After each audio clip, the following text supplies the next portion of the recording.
Banyak orang menyebutkan penderitaan mereka sebagai nasib. Namun, sesungguhnya penderitaan adalah akibat kebodohan mereka sendiri. Assalamualaikum sahabat santri. Selamat datang di channel John Santri. Semoga sahabat santri selalu dalam keadaan sehat walafiat. Pada video kali ini, kita akan membahas kutipan kata-kata bijak Jenderal Sudirman. Baiklah, mari kita mulai pembahasannya. Banyak orang yang menyebutkan penderitaan mereka sebagai nasib. Namun, sesungguhnya penderitaan adalah akibat kebodohan mereka sendiri. Kutipan kata-kata bijak Jenderal Sudirman tersebut menyinggung tentang bagaimana persepsi kita terhadap penderitaan dan nasib. Pertama, mari kita pahami apa itu nasib. Nasib sering diartikan sebagai takdir atau hal yang sudah ditentukan dan tidak bisa diubah. Dalam banyak kepercayaan, termasuk Islam, masih dianggap sebagai rencana Tuhan yang misterius dan tidak selalu bisa dimengerti oleh manusia. Namun, kutipan ini menantang pandangan tersebut dengan mengatakan bahwa banyak penderitaan yang kita alami sebenarnya bukan karena nasib, melainkan karena kebodohan kita sendiri. Kebodohan di sini bisa diartikan sebagai kurangnya pengetahuan, kesadaran, atau pemahaman tentang suatu situasi atau tindakan kita. Contohnya sebagai berikut. Jika seseorang terus-menerus merokok, meskipun sudah tahu bahayanya dan akhirnya menderita penyakit paru-paru, apakah itu nasib? Kutipan ini mengajak kita untuk berpikir bahwa itu bukan nasib, melainkan akibat dari pilihan dan tindakan orang tersebut yang tidak bijaksana. Dalam konteks kehidupan sehari-hari, ini berarti kita harus bertanggung jawab atas tindakan kita dan belajar dari kesalahan. Kita tidak bisa selalu menyalahkan nasib atas segala hal yang buruk yang terjadi pada kita. Sebaliknya, kita harus introspeksi dan melihat apakah ada hal yang bisa kita lakukan secara berbeda untuk menghindari penderitaan tersebut. Dalam Islam, konsep nasib ini juga diimbangi dengan konsep ikhtiar, yaitu usaha dan kerja keras. Meskipun kita percaya pada nasib, kita juga diajarkan untuk selalu berusaha dan berdoa untuk hasil yang terbaik. Ini menunjukkan bahwa kita memiliki peran aktif dalam membentuk hidup kita, dan tidak semuanya ditentukan oleh nasib. Jadi, kutipan di atas mengingatkan kita untuk tidak cepat menyerah dan menyalahkan nasib. Sebaliknya, kita harus terus belajar, berkembang, dan membuat pilihan yang lebih baik untuk mengurangi penderitaan yang mungkin bisa kita hindari. Ini adalah pesan yang sangat praktis dan relevan yang bisa kita terapkan dalam kehidupan sehari-hari. Untuk menghindari kebodohan, ada beberapa langkah yang bisa kita ambil. Pertama, pendidikan. Ini adalah kunci utama untuk mengatasi kebodohan. Pendidikan tidak hanya formal melalui sekolah atau universitas, tetapi juga pembelajaran sepanjang hayat tentang berbagai aspek kehidupan. Kedua, membaca.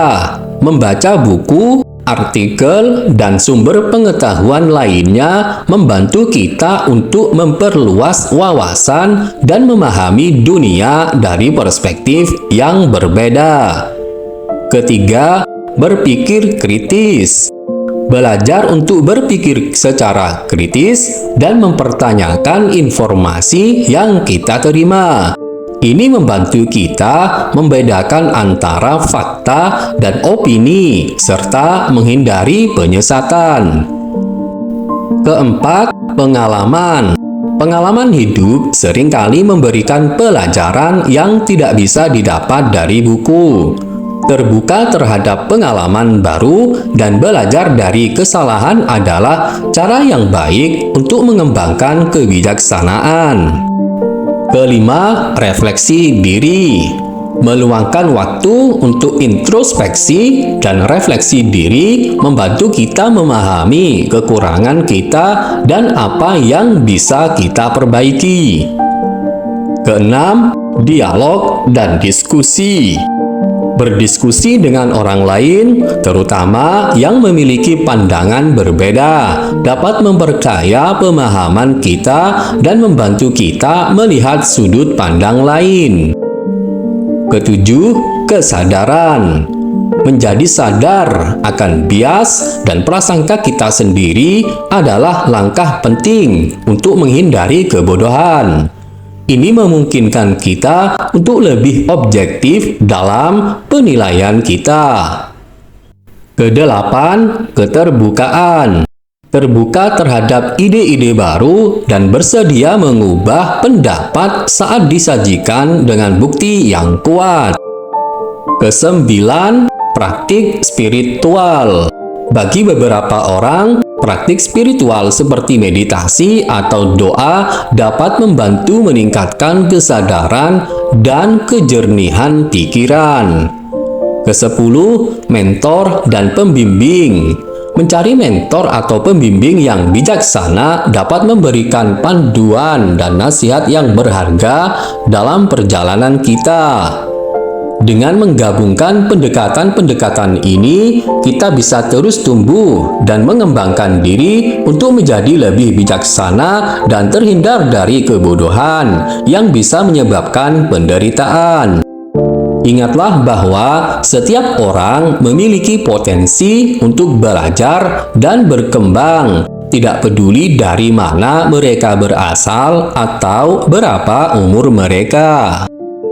Baiklah sahabat santri, pada kesempatan kali ini kita akan mencoba mendalami tentang kebodohan hati yang sering tidak kita sadari ada dalam diri kita sendiri. Dan bagaimana cara mengatasi kebodohan hati tersebut.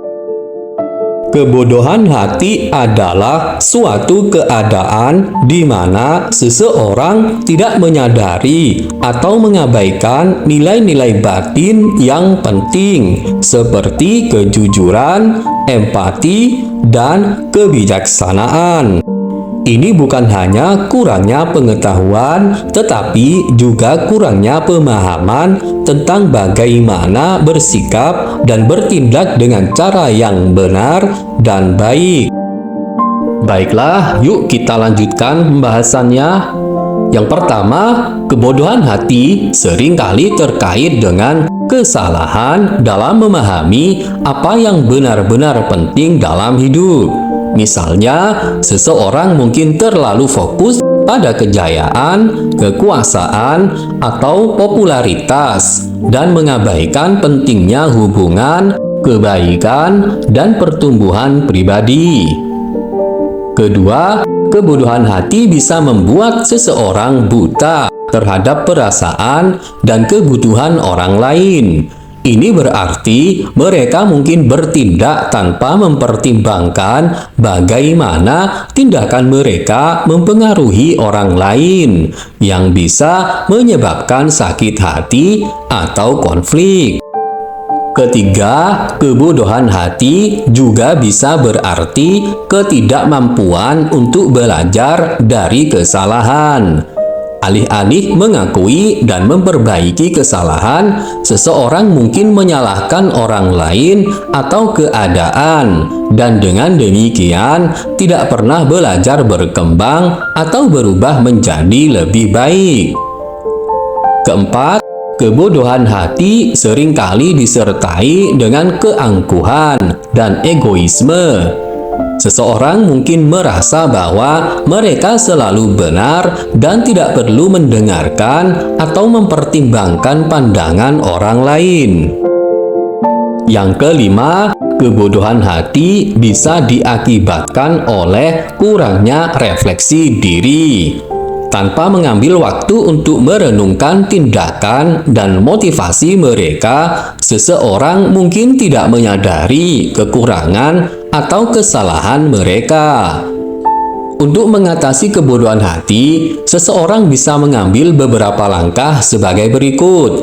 Yang pertama yaitu belajar dan mencari pengetahuan. Ini termasuk belajar tentang nilai-nilai moral dan etika, serta memahami berbagai perspektif dan pengalaman hidup. Yang kedua yaitu introspeksi dan refleksi diri.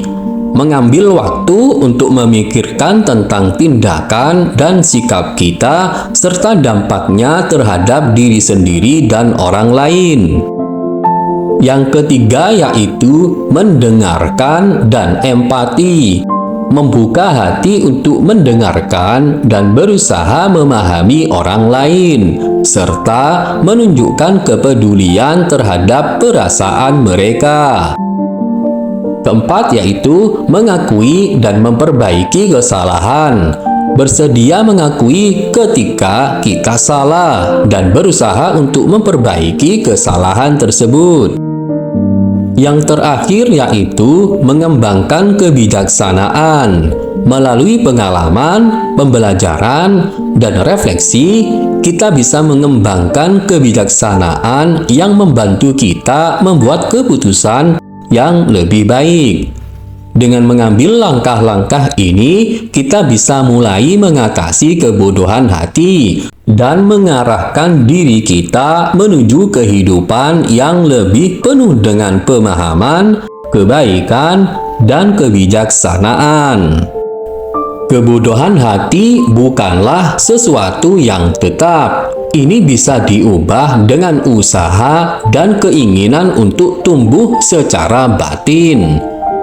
Kutipan tersebut mengandung hikmah yang mendalam tentang bagaimana kita memandang penderitaan dan peran kita dalam menciptakan atau mengatasinya. Berikut ini adalah beberapa hikmah yang bisa kita ambil dari kutipan kata-kata bijak Jenderal Sudirman tersebut. Pertama, kutipan ini mengajak kita untuk merefleksikan penyebab dari penderitaan yang kita alami. Seringkali kita cenderung menganggap bahwa penderitaan adalah sesuatu yang di luar kendali kita, sesuatu yang ditakdirkan atau nasib. Namun, jika kita melihat lebih dekat, kita mungkin menemukan bahwa beberapa penderitaan itu sebenarnya adalah hasil dari keputusan atau tindakan kita sendiri. Kedua, kutipan ini menekankan pentingnya kesadaran dan pengetahuan. Kebodohan dalam hal ini bisa diartikan sebagai kurangnya pengetahuan atau kesadaran tentang konsekuensi dari tindakan kita. Misalnya, jika seseorang tidak memperhatikan kesehatannya dan menderita karena itu, penderitaan tersebut bisa dianggap sebagai akibat dari kebodohan mereka sendiri. Ketiga, ada hikmah tentang tanggung jawab pribadi. Kutipan ini mengingatkan kita bahwa kita memiliki tanggung jawab atas hidup kita sendiri. Alih-alih menyalahkan nasib atau faktor eksternal lainnya, kita harus mengambil tanggung jawab untuk tindakan kita dan berusaha untuk membuat keputusan yang lebih bijaksana di masa depan. Keempat, kutipan ini juga memberikan hikmah tentang pembelajaran dan pertumbuhan. Setiap penderitaan yang kita alami bisa menjadi pelajaran yang berharga. Jika kita mengakui bahwa penderitaan kita mungkin disebabkan oleh kebodohan kita sendiri, kita membuka jalan untuk belajar dan tumbuh dari pengalaman tersebut. Kelima, ada hikmah tentang kekuatan perubahan. Kutipan ini memberikan kita harapan bahwa meskipun kita mungkin telah berbuat kesalahan di masa lalu, kita selalu memiliki kemampuan untuk belajar, berubah, dan memperbaiki situasi kita.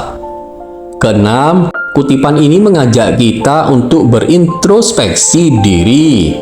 Ini adalah undangan untuk melihat ke dalam diri kita dan mengevaluasi apakah ada perilaku atau pola pikir yang perlu kita ubah untuk menghindari penderitaan di masa depan.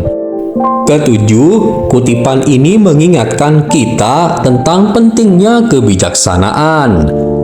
Kebijaksanaan bukan hanya tentang pengetahuan, tetapi juga tentang bagaimana menerapkan pengetahuan tersebut dalam kehidupan sehari-hari untuk membuat keputusan yang baik dan menghindari penderitaan yang tidak perlu. Dengan memahami hikmah dari kutipan ini, kita dapat mulai mengambil langkah-langkah untuk hidup dengan lebih bijaksana. Kita bisa belajar dari kesalahan, mengembangkan kesadaran diri, dan membuat pilihan yang lebih baik.